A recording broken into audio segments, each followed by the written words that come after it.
Es jums saku, dziediet.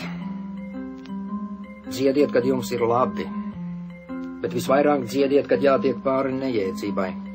Dziediet acīs tam, kas jūs lamā. Gavilējiet savā pārākumā, kad jūs sit. Es to ļoti labi atceros. Es biju mazs puika un redzēju pa istabas logu kaimiņu māti sita savu dēlu. Viņš stāvēja pie kleitas stūra un dziedāja. Māte viņus sita ar tādu kā stību, kā slotas kātu, un viņš smējās un dziedāja. Viņa sita un viņš dziedāja.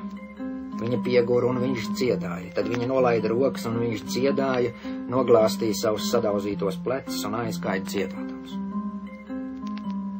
Dziediet pārpildītos trolejbusos, nolādēt gribas savas dusmas izdziedāt. Un ja jums jāmaksā par dziedāšanu, tad samaksājiet. Dziediet, kad jūs dzerat. Aiz skumjām, aiz garlaicības jūs dzerat. Jūs varat pustopi izdzert, bet vai jūs varat pustopi izdziedāt? Dziediet pie kapa. Ko jūs klusējat, dziediet. Viņš nedzird. Ne viņam. Dziediet ne viņam aizejot, bet jums paliekot. Ne par skujām kapā, bet par to lapu galotnē. Sev dzīvie jums dziesma ir vajadzīga, ne viņam. Kad jūs naktī pamostaties, lakstītals dzied. Redziet, arī naktī ir dziesma. Vai jūs dziedat tikai no rītiem tās saulainās, bet dusmu dziesmas un izmisumu dziesmas un uzbrukumu dziesmas? Jā, kur ir jūsu uzbrukuma dziesmas? Vai jūs jau esat uzvarējuši, ka dziedat tikai no rītiem? Vai uzvarēt, ka nedziedat nemaz?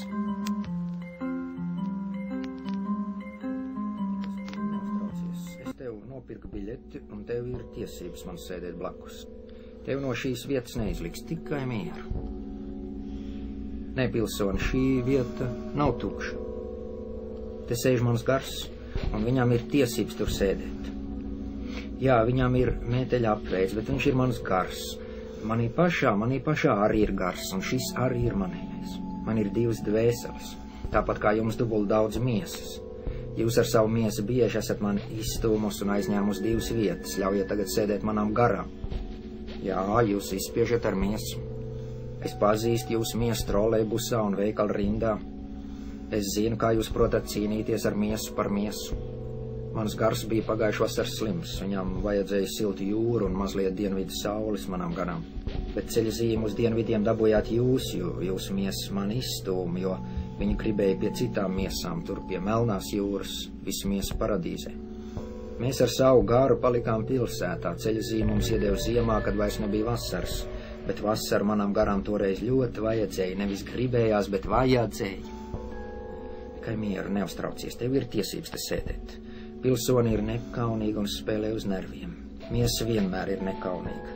Vienīgi uz skatuves balerīnām un mākslas vingrotājām miesa nav miesas, bet dvēseles forma. Sēdi pašapzinīgāk. Tas, protams, ir sīkumaini par kurortu.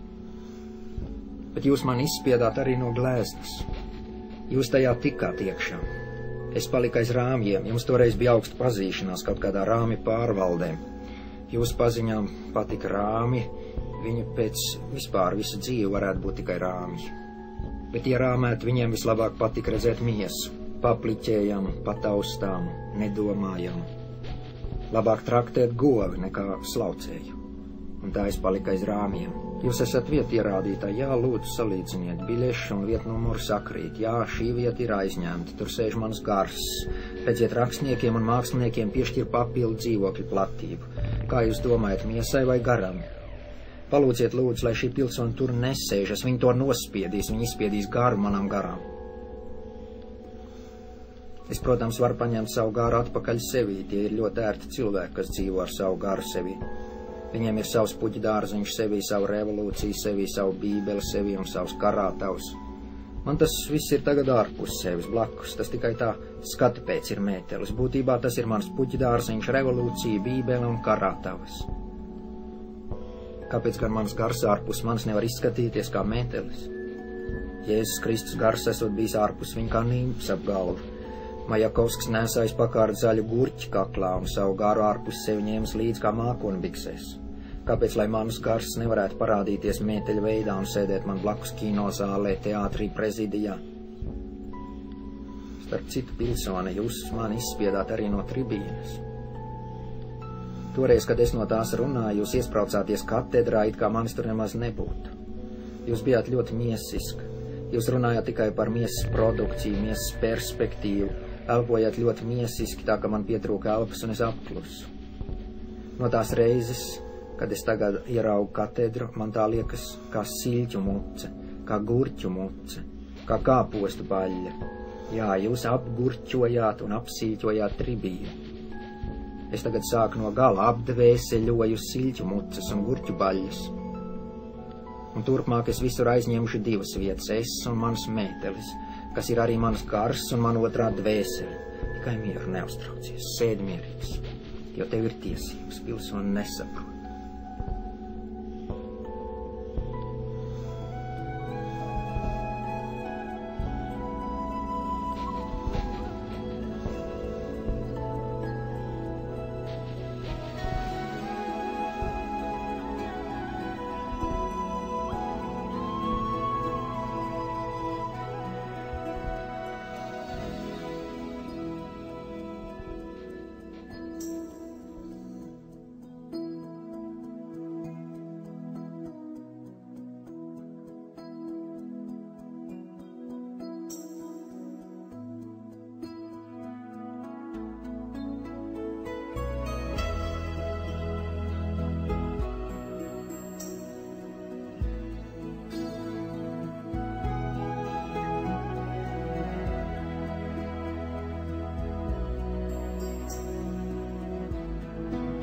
Sveika, nāve, tu lielā brīnums svecīte. Viss sadeg. Sadeg mana vecmāmiņa, sadeg viņas Ģeorģīnas. Es skrienu pa vāgu aiz lakstiem, no vāgas vilkdams burkānus. Es esmu maz puika, es zogu burkānus, bet pirms es tos paspēju aiznest pāri žogām, sadeg man burkāni kā brīnums svecītes. Es te sēžu savā istabā, un viss ap mani sadeg dzirksteļodams, tavu fotografiju deg mirdzēdam. No viena gala deg lineāls un centimetri nobirst ar pelniem. Telefona klausuli deg kā brīnums svecīti, tik īsi ir mūsu saruna. Es saku paldies un sveiki, un vārdi sadeg mirdzē. Ka šī ir par saulgriežu nakti, ka visa istaba laistās dzirkstelēs. Viss, ko es te dārgi esmu sakrājis un savācis, viss sadeg mirdzēdams, ko tas varētu nozīmēt. Vai es tagad kļūšu nabaks un iešu diedelē?